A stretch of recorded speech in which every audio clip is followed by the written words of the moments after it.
One, two, three. The following is a Laura Flanders Show audio exclusive.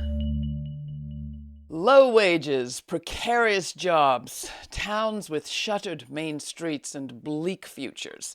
Is there an alternative to the sort of begging and pleading we see some cities engage in to tempt outside employers to invest in their people? Remotely owned corporations rarely stay long after the incentives run out, and the climate clock is ticking on how much slash and burn our neighborhoods can tolerate. In some places, local governments are experimenting with different strategies. So here is the good news. An approach called community wealth building is gaining traction around the world. It was even picked up by the federal government's Department of Housing and Development, or HUD, as a necessary component of the U.S. National Strategic Plan. More on that later. We have been following this story for a while, and it's taken us from Cleveland, Ohio, to Preston in northern England. And today, we're going to get an update from even further afield. With public health, democracy, and climate at mission critical, is now liftoff time for community wealth building at a whole new scale? For that conversation, I welcome back to this program Ted Howard. He is co-founder and president of the Democracy Collaborative. And India Pierce Lee, a member of the Board of Trustees of the Collaborative. India is also Senior Vice President at the Cleveland Foundation in Ohio, a community foundation.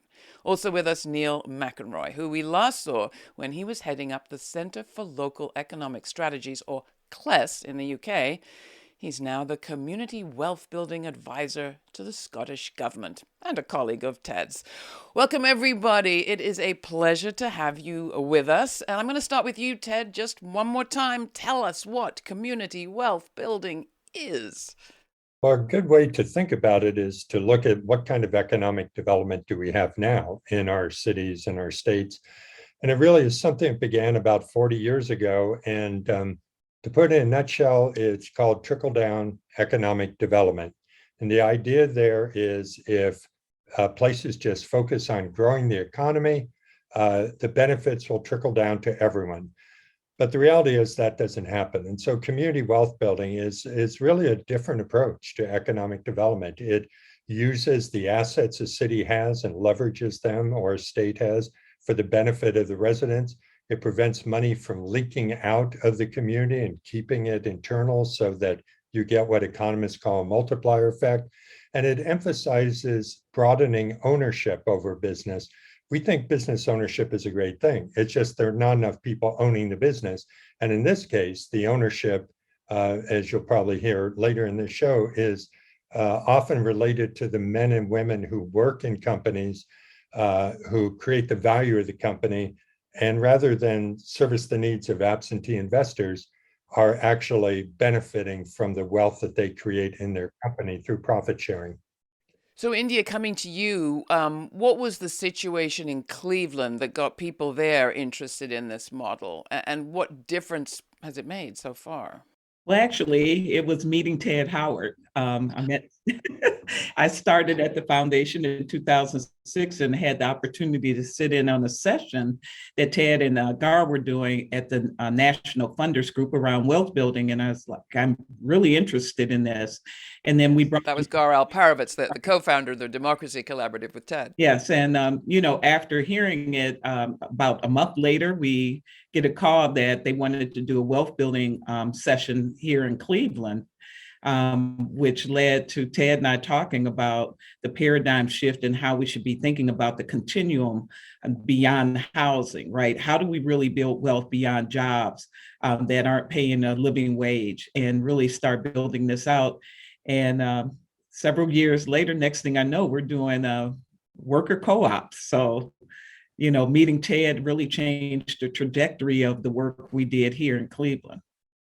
And just to fill people in a little bit on Cleveland, I mean, I was there, I guess, for the Republican convention. Let's not talk about that experience. But I was shocked by the state of the city, actually. You think of Detroit, you think of Flint. I hadn't realized quite what shape much of Cleveland was in. Can you just describe the challenges your precious city was facing, or is facing still? Well, that's one of the things we talk about. We have all the, disparities, I think, but what people have finally begun to acknowledge since 2020, that a lot of us have been fighting for decades, is that understanding the root causes of every issue is tied to systemic and institutional racism. I mean, we talk about wealth building, we talk about building equity, we talk about disinvestment, but then we have to look at the policies, the practices that have, plagued the redlining in our communities that have caused this, decades and decades, and now we're trying to, swim our way out of it. Coming to you, Neil, I mean, what's a nice Scotsman like you getting involved in community wealth building? Well, from the Cleveland model and then its translation across the pond, it's been taken up in Preston, as you know, and you've covered it before in your show, Laura, but now it's been taken up by a number of places in England and also now by the Scottish government, where I am a community wealth building advisor. And I think what's key here is that this is a transformation of the economy that's required at the moment with climate crisis and ingrained disadvantages. And my journey, I suppose, was that I believe this is a movement global, and that's part of my role at the Democracy Collaborative. This is for everywhere that's suffering under the yoke of climate crisis and those ingrained injustices. This is not just a small pilot project here and there.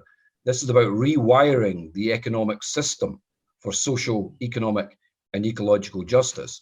We're at the beginnings of that journey, but it's certainly getting taken up by the Scottish government as a key point in the movement's journey. So tell us the story of North Ayrshire, an area I wasn't familiar with, a story I wasn't familiar with, but I learned of from you all, and it's truly, to me, the next chapter in this history of community wealth building. Can you tell us, Neil, like what happened there? What did people do? I mean, this is a place that has, on the one hand, a Donald Trump golf course, and on the other hand, this effort at community wealth building. How are they different, if you know what I mean? Can you talk about those two contrasting examples of economics? Surely. North Ayrshire is a very typical sort of post-industrial location on the west coast of Scotland, and it suffered under two main problems that community wealth building addresses. Firstly, the traditional regeneration or revitalization, as you call it in the US, that payments to poor people to solve their issues, that didn't seem to really dig right into the problems that those people were facing. And then as Ted mentioned before, the problems of economic development, this trickle-down economics. Let's get the factories in, let's get the investment in, and then we'll have a land of milk and honey. So both revitalization was failing, but also the traditional economic development model. And through enlightened leadership in North Ayrshire, we've seen a comprehensive strategies to develop community wealth building across many fronts in terms of public spending, in terms of workforce and workplace advancements, in terms of land and property and ownership of land and property, in terms of different forms of finance and how we use them effectively in the new ecosystem, and also in terms of the progressive procurement and spending of public sector resources in that locality.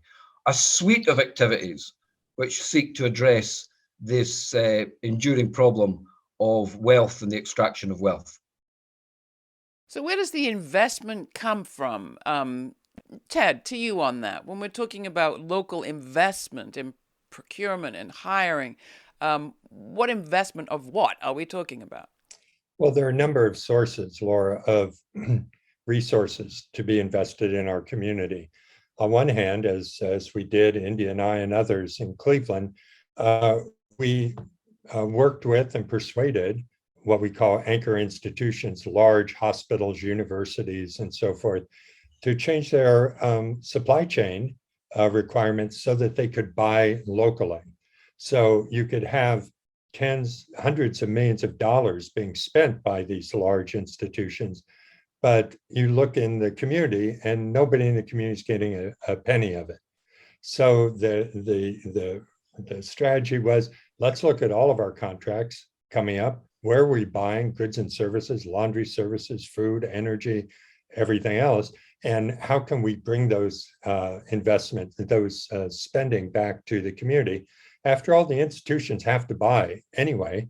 Why not buy locally where they're rooted and can't leave, and improve the community overall in the spirit of we're all in this together, the community and the anchor institution? More recently, cities and now the federal government are beginning to invest in community wealth building. The city of Chicago has just a few months ago announced the first $15 million pilot investment of COVID relief funds that's going into a community wealth building model. Other cities are similarly changing their budgets. So New York City has a line item to support cooperative development right within the city's budget. And most recently, the Department of Housing and Urban Development, the biggest funder of economic development in the United States, $68 billion budget this year, has built community wealth building for the first time into their new 4-year strategic plan. Ted, what do you expect that model to look like at the level of HUD, a U.S. federal agency implementing it as part of their national plan? Well, it's very early days, of course. The money hasn't yet started flowing through the Department of Housing and Urban Development for this. But the kinds of things that we're talking to them with is they award hundreds of millions, many hundreds of millions of dollars to grants, to cities, to nonprofit organizations, to anchor institutions, and reshaping what that funding now goes for, so that it goes for developing new forms of democratically owned enterprises, for instance, of the kind Neil was talking about, or that India pioneered in Cleveland. There's going to need to be training for city officials and county officials. How do we do community wealth building? So there needs to be investment in that. There's toolkits that need to be developed. This is on one hand, community wealth building has many antecedents that have gone from Black farmers in the Reconstruction era in the South of the United States to the progressive movement in the early 1900s. There's a lot of history, but learning how to do it now is the new thing. And that's what hopefully this new funding will allow us to do, to learn and innovate as we go. India, can this model address like deeply entrenched racial injustice, segregation, racism? I think that if we first acknowledge it, it starts at the top. If we have the right people leading that, one, put the right policies in place. And then also, how do we leverage the funding in a way? So we've been at this work now about 17 years. And, over time, we have continued to evolve it, new partners. But what has culminated from this, again, unfortunately, it took all the events of 2020 to get people to really, really dig deep on this work. But then getting people to acknowledge that you have to pay people what they're worth, right, to create the kind of wealth. We have this glut now, people leaving jobs and not coming back. We need to acknowledge that people need the same basic human needs. It's not about a right. It should be that's everything for everyone: healthcare, good housing, good public school systems. But really looking at how we democratize and educate our community so that they have ownership in the community. And we're doing, some of those things on a small scale, but it's starting to take hold, not only here, but across the country, creating land trusts. We have a Black Futures Fund that we created to support small nonprofit Black-led organizations doing great work in the community, touching the people where they are.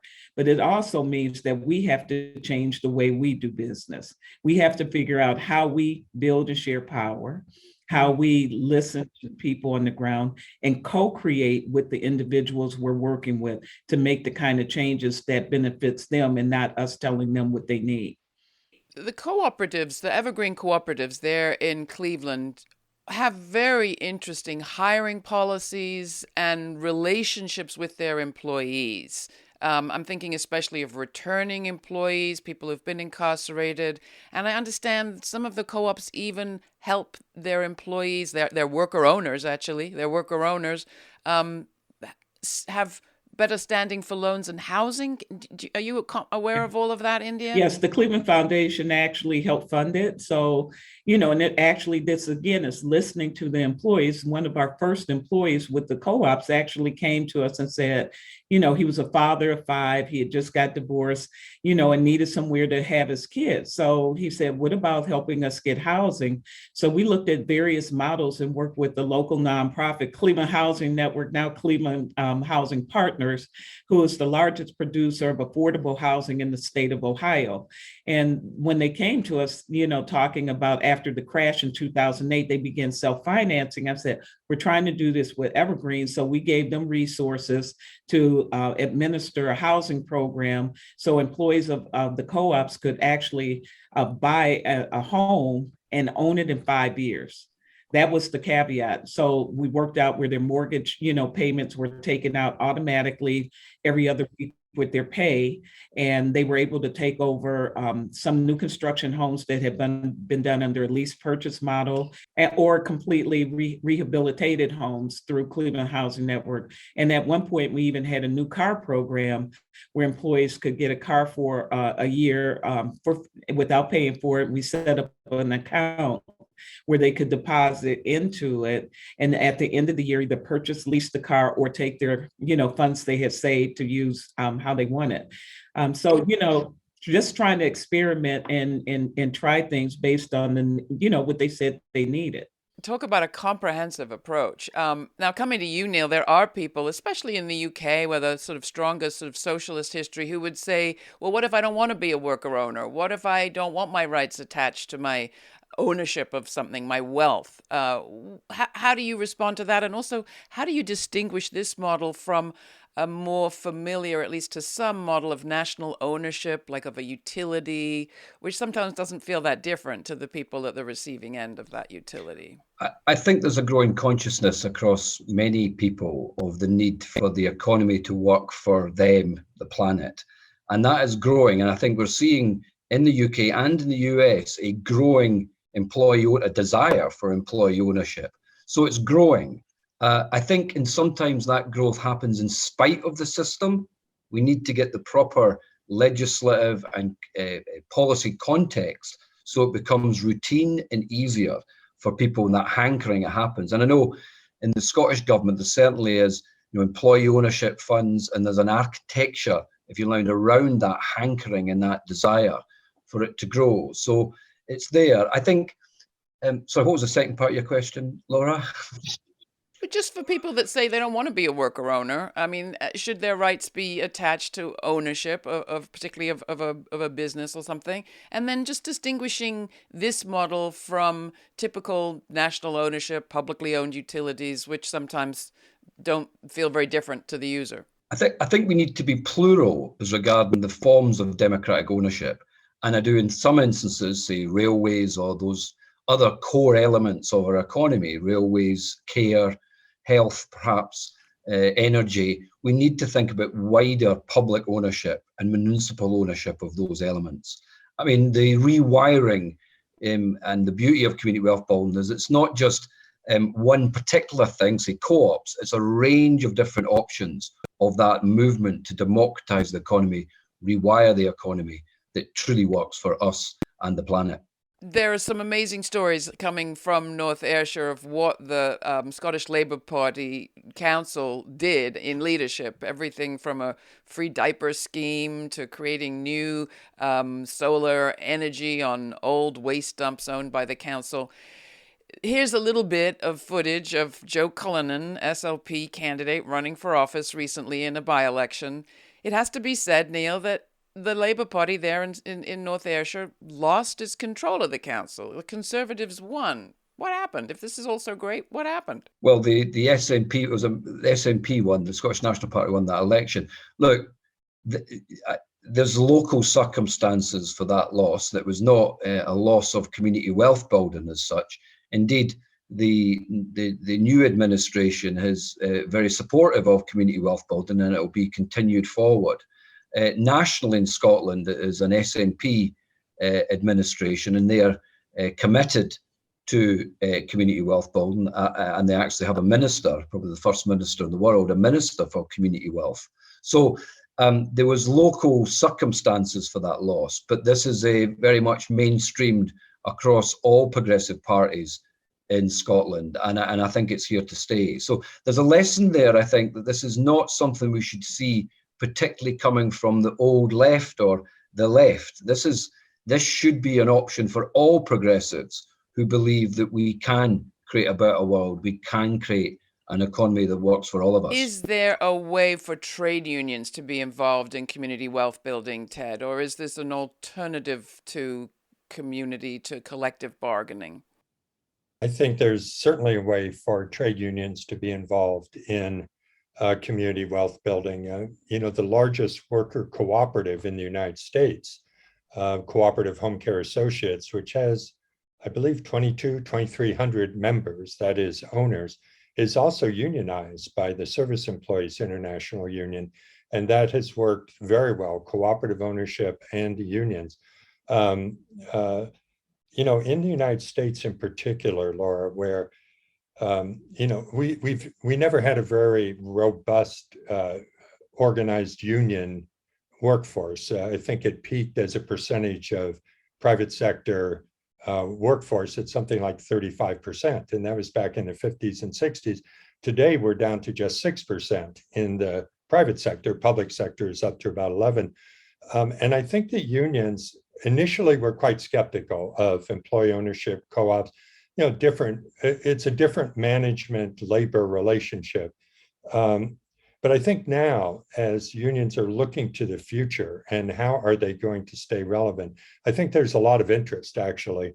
Certainly in the United Kingdom, the Communication Workers Union and others are full force in favor of community wealth building.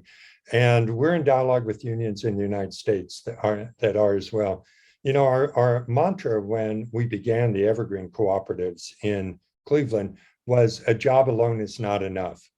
A job can take you out of poverty, but if you're going to stay there and have a productive life for you and your family, you need to find a way to build assets and wealth.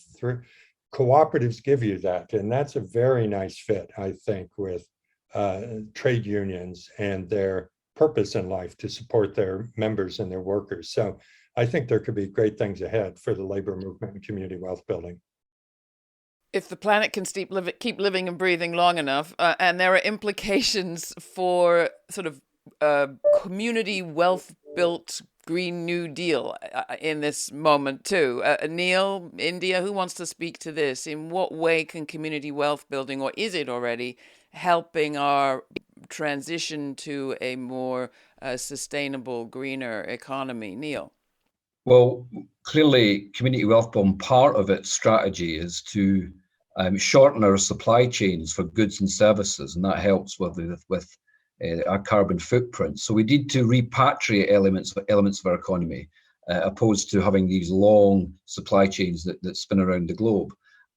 It's also worth saying that we are seeing in a number of places in the UK and Europe and in the States, and we're seeing a distributed energy network, which is much more localizing our energy systems from wind and so forth, particularly in Scotland, which is actually creating a more immediacy. We produce the energy nearer where we actually are using it. So that's very important.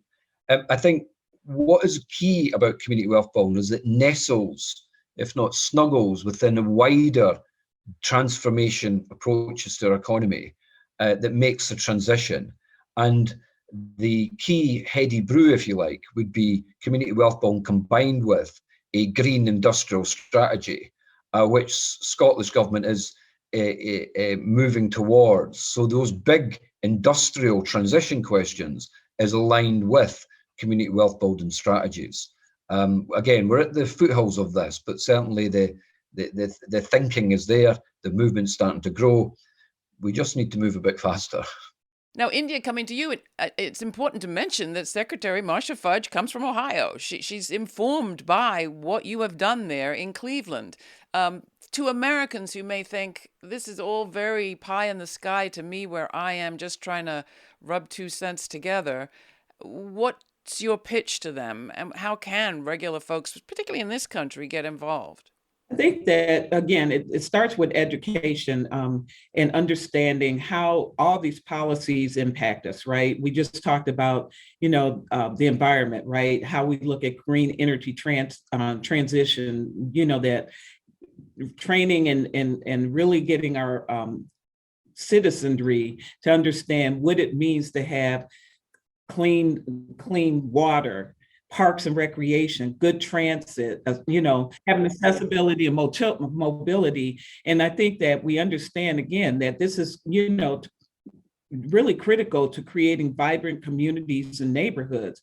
And, as I think about some of the, work we're doing with the anchors, we right here in Cleveland, Marsha Fudge is from, Cleveland. She's one of ours, has done a lot in her time, in all her positions, to really help us as a congresswoman to think about how do we push the envelope beyond the normal. One of the things we launched in partnership with was the Ohio Local News Initiative with the, which is I'm excited about, and Lila Mills, who was with our, at the time, Evergreen Voice, our newspaper, is now the editor-in-chief, but really educating, training our citizenry to go to these government meetings, to the county, to the city, and document this information to create trusted information in the community, not the disinformation that we're used to help our citizens understand that they have a voice, that they have to show up, and this is how you do it. And so we're training people with Cleveland Documenters and others to really raise awareness, because if we're going to change this, it has to come from the people most affected. But it's how we educate them on social media and unfortunately, we've seen with, the social media and disinformation is doing the dark web, everything to our citizenry and how they get information. I think that's the most important. Well, that goes to the question of people living in bubbles, people living in increasingly segregated both information environments and also communities. Is there a danger, or maybe I should put it more positively, Ted, how do you head off the danger that the kind of localism you're talking about,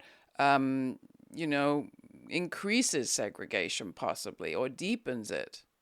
That's a really good question, Laura. And of course, our country is so beset by this problem.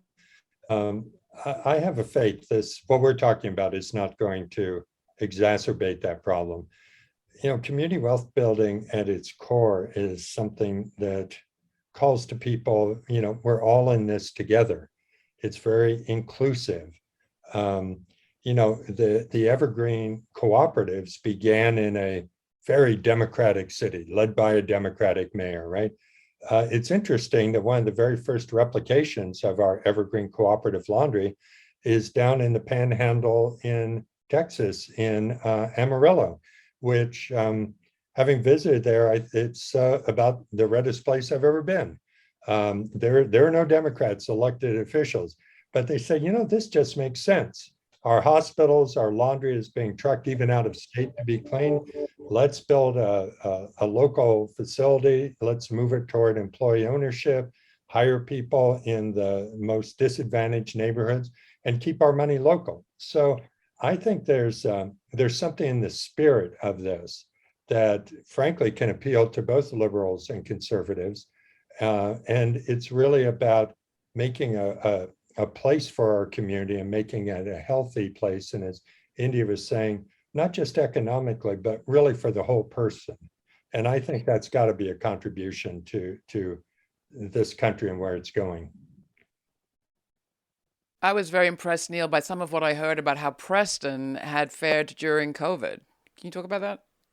Yeah, I mean, because there's, in many areas, including Preston, because there's a high percentage of the economy is relational and cooperatives and those other democratic enterprises. When COVID hit, there was an affinity to the place, to the people, and also there was not the huge extraction of profits that come from shareholder dividends in some of those enterprises. So the incentives were more resilient into that particular shock. And I think there's lessons there, that the types of economy, the type of economy we're talking about is one that is in tune more with the people, in tune with society, in tune with the needs of people, in tune with the problems they face. And it doesn't make the short-term shareholder profit decisions. It makes interests for the longer term. So there's something quite powerful about that community wealth building in terms of the spirit of what an economy is. And of course, the word economy comes from the Greek word oikonomos, keeper of the household. It's something that should be close to our hearts, close to our homes. The economy is, at the end of the day, it's a social construction, and we can construct it any way we want. And we're just talking here about making an economy that works for us. Hey, simple stuff. What do you think is at stake, India, and why do you care so much about this? Well, I think that, at stake are the people.